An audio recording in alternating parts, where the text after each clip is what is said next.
आज मैं हलवा बनाने जा रहा हूँ। तो ये ढेर सारा मैंने घी डाला।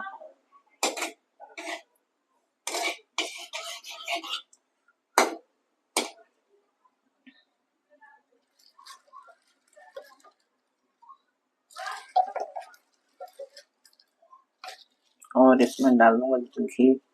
जितना हलवा में रहे ज्यादा है घी उतना अच्छा होता है, टेस्टी बनेगा। घी हमारा अब गर्म हो चुका है, धुआं दे रहा है। अब इसमें हम डालेंगे इलायची।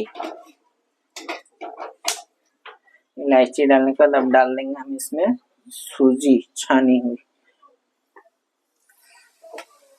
इसको अच्छे से भूनेंगे। फ्रेंड्स देखिए, मैंने सूजी को पूरा भून लिया लाल करके एकदम। अब इसमें हम डालेंगे पानी धड़कता सा, छन छन करते हुए।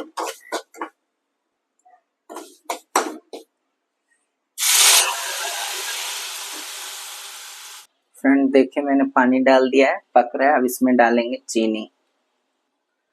ये देखिए, मैं इतना चीनी डाल रहा हूँ। चीनी डाल दिया है। अब ये पक रहा है अच्छे से बुलबुला देते हुए। देखिए देखिए फ्रेंड्स, हमारा इस तरह हलवा बन के रेडी है।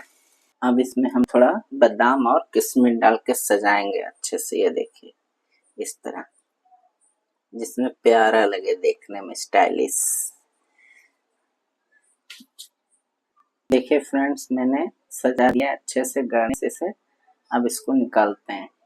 फ्रेंड्स, अगर आपको ये वीडियो अच्छा लगे तो सब्सक्राइब करिए, फॉलो करिए मुझे और चैनल को ज़्यादा से ज़्यादा शेयर करिए।